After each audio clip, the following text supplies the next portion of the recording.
While social media sites are certainly forums for conversation and establishing and maintaining relationships, they can also be used as news sources and as ways to stay the most up to date about current events. Libraries can utilize social media to both generate and share news content for their patrons, or in this case, their followers, and also as a means of learning content for themselves. Similarly, patrons can use these tools to stay informed about library and news updates.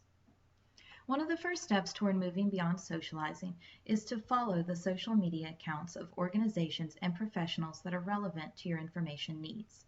For example, a librarian may want to follow the accounts of other similar type libraries, news channels, and organizations such as ALA.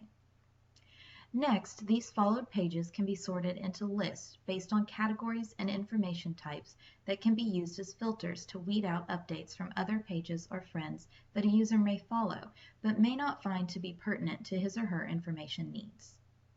Similarly, groups and discussion boards enable conversation among individuals with similar information needs and professional experiences. Mostly unique to microblog sites like Twitter, live announcements can be used to share relevant information about ongoing events, speeches, or unfolding news. This year, TLA's conference used live tweeting to update members who were unable to attend. As we all know, libraries have unique needs based on size, funding, and demographics. Social media practices for libraries are equally relative to the needs and resources of each respective institution. So, what is appropriate to share?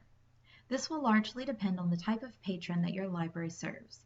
While an academic library that tends toward individuals age 18 and up may be able to share more mature content, a children's library would obviously want to keep all materials age appropriate and family friendly. How often should you post?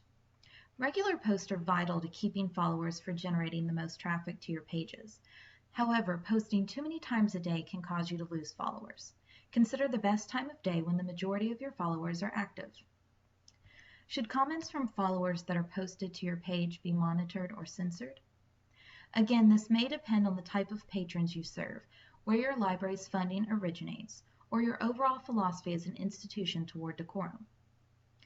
Finally, how do you stay relevant? Although there is no easy answer for this question, many professionals recommend that learning from others is key.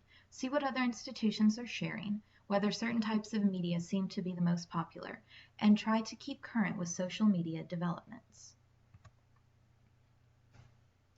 Social media can be a very overwhelming world, and keeping up with its needs is a demanding job. However, there are tools that can be utilized to make the job a little easier. Numerous social media sites, such as Facebook, allow for specific timings to be added to content. Therefore, if you will be unavailable at the time you want to post something, or if you want to schedule all your posts for an entire week, you can utilize the scheduling tool. Of course, if you have multiple social media accounts, individually scheduling across each forum can be a big undertaking. Social media management sites, such as Hootsuite, allow for a user to manage all social media sites in one platform. They also provide updates about usage and responses. Another way to deal with having multiple social media accounts is to assign their management to separate staff members based off of their talents or availabilities. For example, the staff member who takes the most pictures may be best suited for sites such as Flickr or Instagram, while the staff member who is most frequently at a computer or who has a mobile device may be best for sites that require quick responses, like Twitter. On a similar note, a staff schedule can be created to determine who is in charge of one or several social media accounts for a certain day or time period. Of course, if social media seems too overwhelming given your staffing, knowledge, or resources, there is always an option to outsource the management of accounts.